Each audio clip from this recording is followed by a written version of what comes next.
Good afternoon, everybody.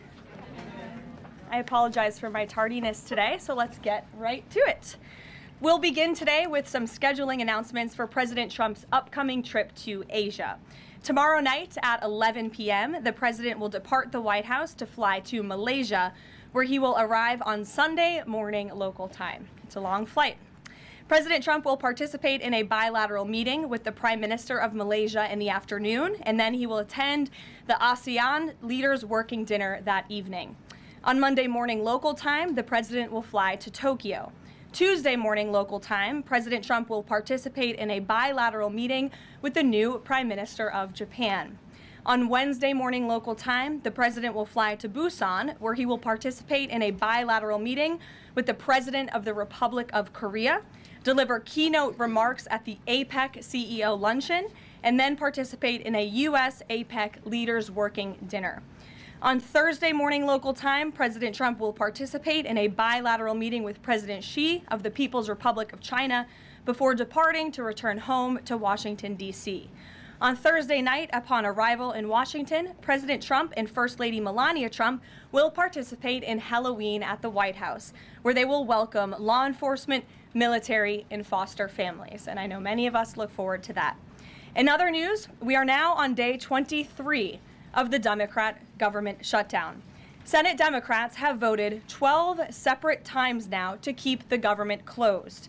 Innocent Americans are suffering every day as a result. More than 500,000 civilian federal employees will miss a full paycheck tomorrow. Thousands of small business loans are going unapproved each month. This means almost $4 billion in capital is being withheld from small businesses across the country. The Democrat shutdown is also causing severe impacts at airports across the country. In one single day this week, the FAA had to issue ground stops impacting flights at Houston's George Bush Intercontinental Airport and Hobby Airport. 13,000 air traffic controllers who ensure that we all fly safely are continuing to work without pay. This is egregious and truly sad. Some of them are reportedly being forced to turn to driving for Uber and taking on other second jobs to make ends meet as the Democrats continue to shut down the government. Pilots are calling on Democrats to end this dangerous political game. The president of the Southwest Airlines Pilot Association called for the clean continuing resolution to be passed, saying, quote, "Our air traffic controllers and the broader air traffic system are already operating under immense pressure. A government shutdown only compounds that stress and threatens the efficiency of our skies." The Airline Pilots Association International, which represents more than 80,000 pilots, is sounding the alarm as well. They said this shutdown is undermining our system's safety. Resources are stretched thin, negotiations are delayed, and strain grows daily. With the Thanksgiving holiday approaching, we are nearing the busiest travel period of the entire year, when millions of Americans will go to airports to spend time with their loved ones. Let us be very clear from the White House today. If the Democrats continue to keep the government closed, we fear there will be significant flight delays, disruptions, and cancellations in major airports across the country this holiday season. If Democrats continue to shut down the government, they will also be shutting down American air travel. The White House is in constant communication with the air traffic controllers, with the airline associations, and with them, we urge Democrats to please pass the continuing resolution so we can just end this madness and this chaos and reopen the government. These are very avoidable consequences. The unnecessary pain, unfortunately, does not end there. Funding for the Supplemental Nutrition Assistance Program known as SNAP, which provides food benefits to low-income families, is beginning to lapse this week in some states. If Democrats continue to hold Americans hostage, there will not be enough funds to provide SNAP benefits for more than 40 million Americans on November 1st. That is next week. Democrats are solely responsible for all of this unnecessary pain. Why are they doing it? To give taxpayer-funded health care benefits to illegal aliens, some of whom are violent criminals. During the 4 years of Joe Biden's administration, the Democrats forced Border Patrol to admit illegal aliens into our country with no legal status and minimal screening. A significant number of these individuals are the worst of the worst criminals, rapists, pedophiles, murderers, and even members of the terrorist watch list. Despite having no legal status, paroled aliens were able to file for work authorization, receive Social Security numbers, and access other benefits like Medicaid that are meant for Americans.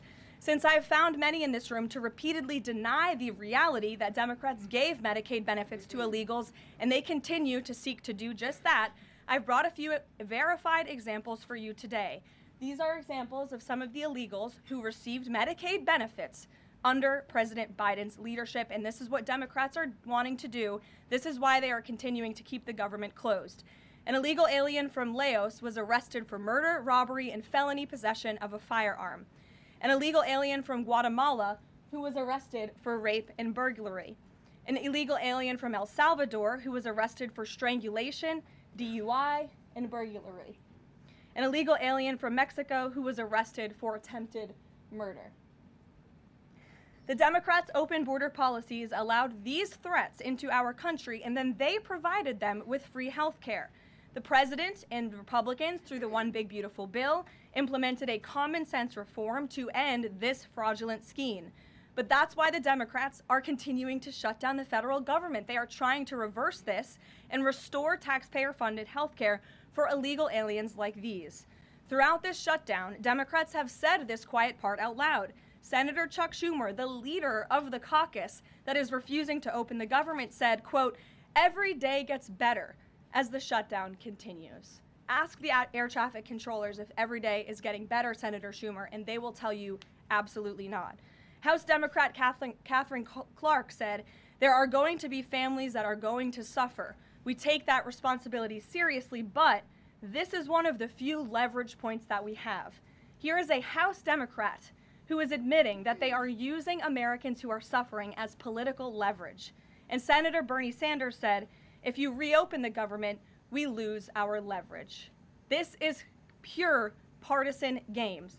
A senior Democrat aide said the party will not end the shutdown, quote, "short of planes falling out of the sky."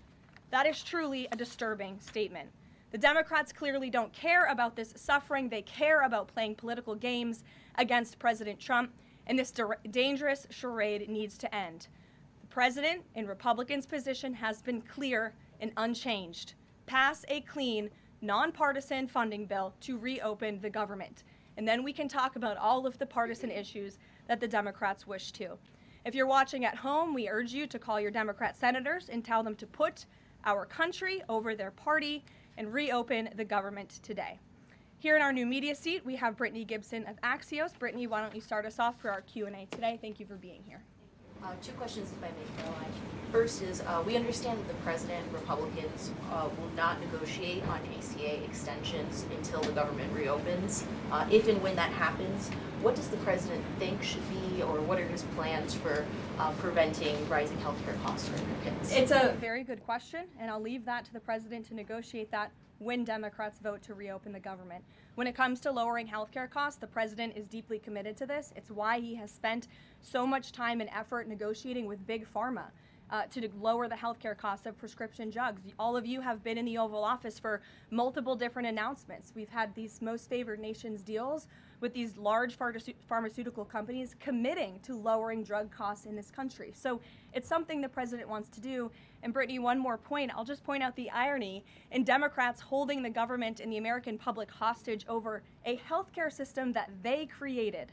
The healthcare system was called Obamacare. Why? Because Democrats and President Obama implemented. And Republicans have always said it's a broken system, yes, but they caused it, and now they want to shut down the government to fix it. We need to open the government, and then we can have these very important conversations about healthcare. And the second, on H-1Bs and foreign students, during the campaign, President Trump said he wanted to make it easier for foreign students to work at U.S. companies, staple a green card to every diploma. But the changes from several agencies now on H-1Bs are adding more obstacles to that. The administration is being sued over those changes. Can you explain the changes in the president's thinking on H-1Bs? The administration will fight these lawsuits in court. The president's main priority has always been to put American workers first and also to strengthen our visa system. We know for far too long the H-1B visa system has been spammed with fraud, basically, and that's driven down American wages. So the president wants to refine this system, which is part of the reason he implemented these new policies. These actions are lawful, they are necessary, and we'll continue to fight this battle in court. Garrett. Two questions on different topics, if you'll Sure. indulge me. On the pardon of Changpeng Zhao, and apologies if I'm mispronouncing that name, Binance has significant business interests with World Liberty Financial, the president's family's crypto company. How do you respond to the allegations from Democrats that this is a corrupt act? I would respond and say the president is exercising his constitutional authority to grant clemency requests. And the president and the White House have a very thorough examination of every pardon request that comes to the president's desk. It is thoroughly reviewed by the White House Counsel Office, and I spoke with our great White House counsel about the pardon after it happened. This was an overly prosecuted case by the Biden administration. Even the judge in the case admitted that the Biden administration was pursuing a egregious over-sentencing of this individual, and the previous administration was very hostile to the cryptocurrency industry. So the president wants to correct this overreach of the Biden administration's misjustice, and he exercised his constitutional authority to do so. And to the Democrats, I would just say there's nothing more corrupt than what President Biden did on his way out the door, pardoning his extremely corrupt son and many of his associates. On the ballroom, first of which will probably be several questions about this today, I imagine. Is it a big story? It seems that way. The president's cost estimate has changed several times. I think it's up to $300 million now.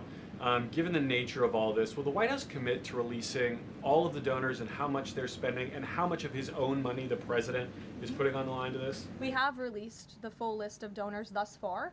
Perhaps there will be more people who want to generously contribute to this project. And the president, yes, has committed his own resources. And when he releases that information, which I'm very confident he will, you will all see that. We'll see a dollar figure from the president? Yes, you will.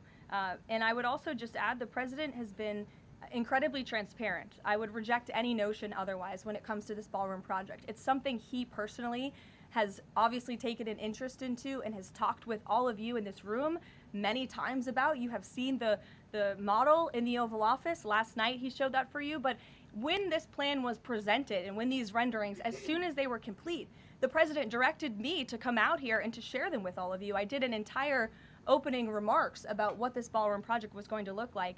With any construction project, there are changes over time as you assess what the project is going to look like, and we'll continue to keep you apprised of all of those changes, but just trust the process. This is going to be a magnificent addition to the White House for many years to come, and it's not costing the taxpayers anything. The president is privately funding this ballroom addition to the White House grounds. Jennifer. To follow up on that, one thing that's not in the president's model is the East Wing bunker, the president's emergency operations center. Can you say if his update, that $300 million, does that include the cost for upgrading that bunker? Look, like any security enhancements that are made on the White House grounds, those will be made and maintained by United States Secret Service. As for the cost of the ballroom and the construction itself, all of that is going to be, like I've said, privately funded and paid for by the president himself and many generous patriots who have stepped up. Included in that funding? Correct. Okay, and then can you say, well, that's all right, I'll skip that one. Thanks. Okay. So the White House has explained that the reason you didn't submit construction plans to the NCPC is because that commission, along with others, don't have oversight over demolitions, but only over construction.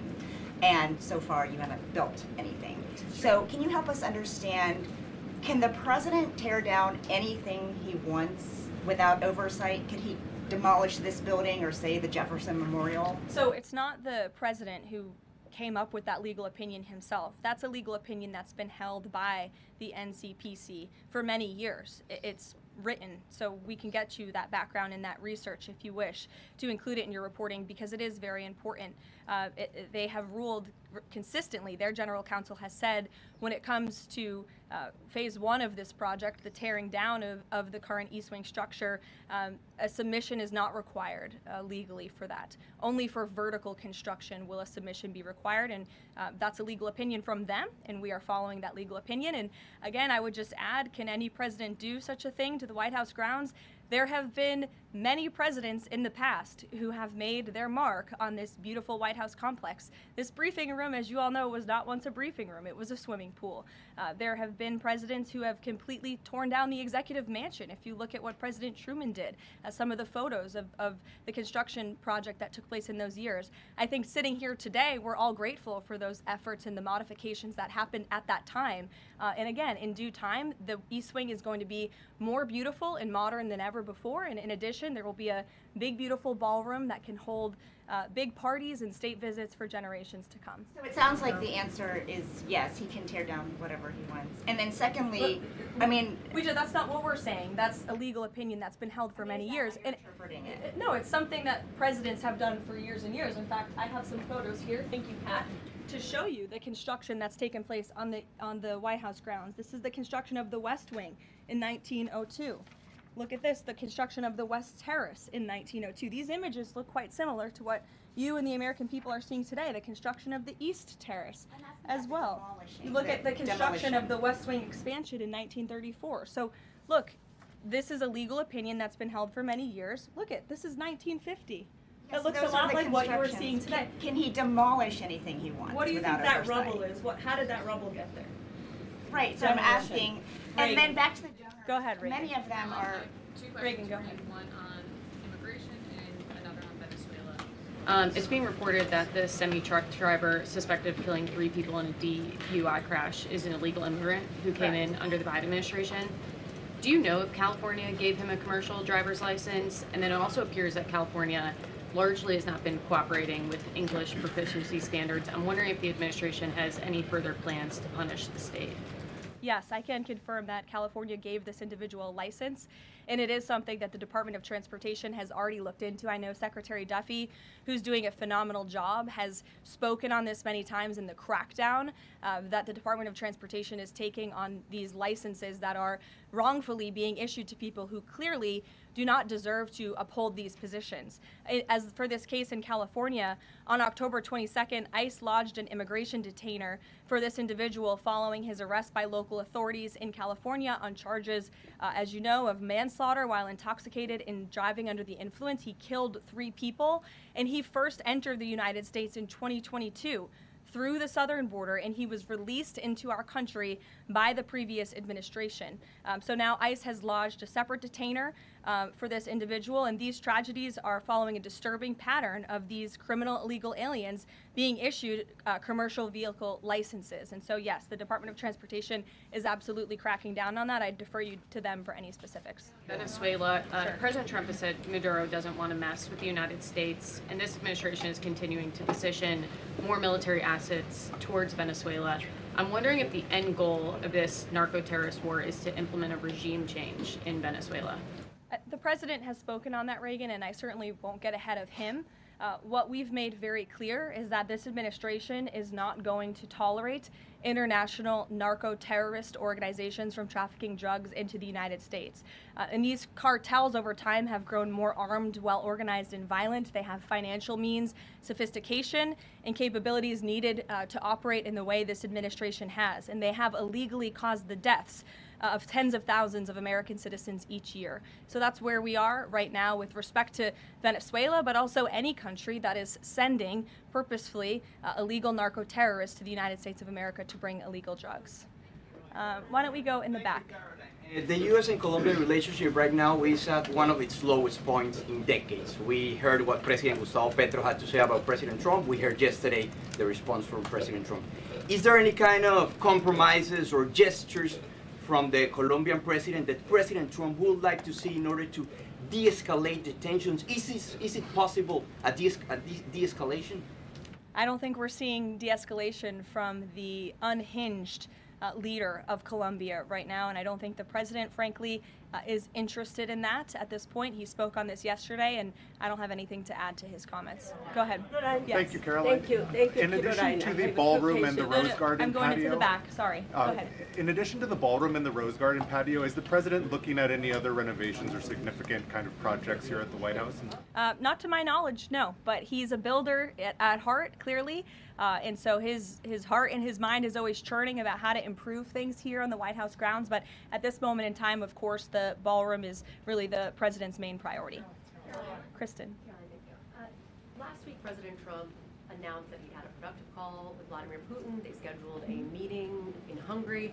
Since then, he has canceled the meeting and he has imposed sanctions on Russian oil companies. Can you talk about what changed that led to this dramatic shift, or even just what occurred in the last week that got us from point A to point B? Sure. Look, the president has always maintained that he would implement sanctions on Russia when he felt it was appropriate and necessary. And yesterday was that day. I think the president has also long expressed his frustration with Vladimir Putin and, frankly, both sides of this war. And he's always said in order to negotiate a good peace deal, both sides need to be interested in a good peace deal. And he feels as though, unfortunately, from the Russian side as of late, he has not seen enough interest and enough action in terms of moving the ball forward towards peace. And so a meeting between these two leaders is not completely off the table. I think the president and the entire administration hopes that one day that can happen again, but we want to make sure that there's a tangible, positive outcome out of that meeting, and that it's a good use of the president's time. Of course, he's traveling to Asia next week. He has a number of events coming up here on the home front as well. He's been incredibly busy, as you all know. You're all tired from covering him and his movements every day, and so we want to make sure it's a good use of the president's time, and the president doesn't want to waste his time, and he said that. The call between the Secretary of State and Lavrov that led President Trump to believe that President Putin or the Russians did not want a peace deal? That was not the sole reason, no. I think the Secretary Rubio felt that was actually a productive call. But again, the president wants to make sure that a meeting between himself and President Putin will be a good use of his time. But what exactly led to President Trump not believing, after his call on Thursday, where he said he did think he wanted peace and wanted a peace deal, to believing that Russians were not? Again, the president wants to see action, not just talk. And I think the president is extremely motivated by the success of his peace deal in the Middle East to get things done. And he wants this war to come to an end. He's been saying it now for 9 months being in office, and he's grown increasingly frustrated with the lack of progress from both sides of this war. Mary. For example. Two quick construction questions, if I can. You mentioned any construction project comes with changes. The president had initially said that this project wouldn't interfere with or touch the current structure. Now he says to do this properly, he realized that the East Wing had to be demolished. This is the people's house. Why not inform the public of that change and when it was decided that the East Wing would have to be demolished? Look, again, with any construction project, changes come, and we have informed all of you. We've been keeping you apprised of this project. We've shown you the renderings, and if you look at the renderings, it's very clear the East Wing was going to be modernized. Instead, in fact, I said that in the briefing when we initially introduced this plan to all of you and to the public. But the East and tearing down are two different things. Well, again, the plans changed when the president heard counsel from the architects and the construction companies who said that in order for this East Wing to be modern and beautiful for many, many years to come, for it to be a truly strong and stable structure, this phase one that we're now in was necessary. And the president wants to do right by the people's house. And so that's exactly what he's doing. It's going to be, again, like I said, much more stable, strong, secure, and more beautiful than ever once it's complete. And the First Lady's offices, where will those be? The First Lady's offices, the Social Secretary's office in the East? They will be back where they were? Yes. Perfect. Thank you. Cattle ranchers who supported the president's election have raised some concerns about plans to import beef from Argentina. How will the Trump administration support those farmers? Look, the president hears those concerns. He addressed them yesterday himself. President loves our ranchers, and our ranchers love our president. And in fact, the president did a lot for them in his first term here. They are struggling because of the many horrible policies of the previous administration. The president loves our ranchers, and he also loves American consumers, and he wants to do right by both. So the immediate solution to the problem of the rising cost of beef, the president wants to bring that down, as we have to increase our supply. And so that's what he's doing with respect to these imports. But the president also is looking out for our ranchers with a long-term plan that was released by the Secretary of Agriculture yesterday. It's a 3-part plan. It's very extensive and detailed. I would encourage all of you to read through it. But there's really 3 points to this plan that the president has agreed upon and has entrusted Secretary Rollins to implement. Number 1, strengthening U.S. cattle production through increased grazing access, endangered species reforms, enhanced disaster relief, increased access to capital, and reducing costs for new and young ranchers. We want to incentivize more Americans to get into this noble profession. Lowering long-term costs by cutting inspection costs, increasing market options for consumers with product of USA labeling, and ensuring consumers know that they are eating American beef. It's a good incentive for the American consumer. And lastly, growing the domestic herd while boosting long-term demand to reduce prices for consumers while growing the markets for our ranchers. So President hears them. He has to address both of these problems for the ranchers, but also for the American consumer. He promised to lower costs, and that's what he's committed to doing. Karoline. Thank you. Two questions not on the ballroom. The first is, there's a Democrat in Texas who's actually running for Congress who said last night during an interview when talking about fighting Republicans and this administration, quote, "If you hit me in my face, I'm not going to punch you back in your face. I'm going to go across your neck." This has obviously really upset those folks over at Turning Point USA after the Charlie Kirk assassination. Just your response to that kind of rhetoric. Just very jarring rhetoric, and I think it's very unacceptable. I hope the people of Texas will do the right thing and reject this person's candidacy. It should have no place in American politics. And then just a quick second question on oversight Democrats that are saying that they're creating this master ICE tracker, basically tracking all ICE activity. We've seen the protests in New York just yesterday. Homeland Security is saying that this sounds like obstruction of justice. What do you say? Again, this is actively putting the lives of our ICE agents at risk. We've seen media outlets, in fact, in this room, also write stories about ICE tracker apps that Democrats and other left-wing activists have created to track the location of ICE agents on the ground in our communities. Again, I've said this repeatedly and I will continue to say it. The men and women of ICE are outstanding people. I wish a Democrat on Capitol Hill would actually have the courage or the guts to stand up to their party and sit down with some of these men and women who are doing this incredibly difficult job of enforcing our federal immigration laws. They are, again, simply trying to enforce the law and do their jobs. And if Democrats spent a little bit more time understanding that and also focusing on the people who they are trying to get out of our country every single day. As I spoke about earlier, 3 innocent people in California are dead because an illegal alien who Democrats let into this country was wrongfully issued a trucker's driving license and clearly was not fit for the job because he was driving intoxicated and killed 3 innocent people. Democrats should focus a little bit more on that. Stop trying to fight this president and this administration on every turn and restore law and order. That's all that we and these brave men and women of ICE are trying to do. Mary. Thanks, Caroline. I have 2 questions, one on San Francisco and one on the No Kings protesters. On San Francisco, the president said that he had a call with the mayor and he was planning on surging there, but now because the mayor really wants to fix it up himself, they're going to do that. Is this what Trump hopes happens in pretty much every city? The president hopes, and I've said this so many times, and I think the president's conversation with the San Francisco mayor last night and his statement today prove the president is willing to work with anyone across the aisle, across the country, to do the right thing and clean up America's cities. He is genuinely interested in this effort to make our streets safer, to make our cities safe and clean again. And he heard from the mayor last night who told him that he is going to earnestly try to make his city better on his own. The president heard him out. He said, okay, I'll give you a chance. We'll be watching, and if you need us, we are here. And if I feel as though you continue to fail your citizens, the federal government may have to step in. But we'll continue to watch San Francisco, and that law enforcement operation has now been paused. Thank you. And then on the No Kings protesters, I saw videos of people explicitly calling for violence against Stephen Miller, against the president, shirts saying we don't have enough assassins, calling for more political violence. Does the president want to see arrests here, and are we going to see arrests of these types of explicit calls to violence? I would think myself, the president, and everyone here at the White House certainly hopes that anyone who is making violent and illegal threats in that way against public officials will be arrested and prosecuted. Sure. Thank you. 2 questions. Would the president support the Senate ending the legislative filibuster to end the shutdown? This is something I haven't heard the president talk about much, so I don't want to speak on him for it. I'll let him answer that question himself. And do you have an update on the NASA administrator nominee? Do you plan to nominate anyone soon? Or does the president nominate anyone soon? I don't think so. Sorry. I'll leave that to the president himself. He'll make a decision in due time, and when he does, you will hear directly from him, as you always do. Back, we'll give our friends in the back a chance. Yes. As you mentioned at the top of the briefing, USDA has warned that it will run out of funds to pay full SNAP benefits next month if the shutdown continues. Senator Hawley is floating a bill that would ensure SNAP benefits are continued to pay during the shutdown.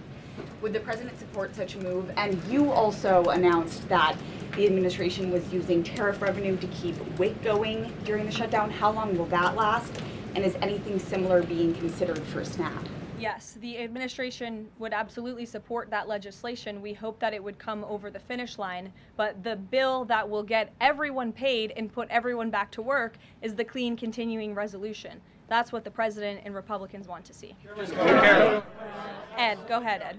Thanks, Caroline. On the Russian sanctions again, how much pressure do you think this sanctioning these two Russian companies actually puts on President Putin? Because the last administration sanctioned two other oil companies. So how much economic pressure is this really? A lot. If you read the sanctions and look at them, they're pretty hefty.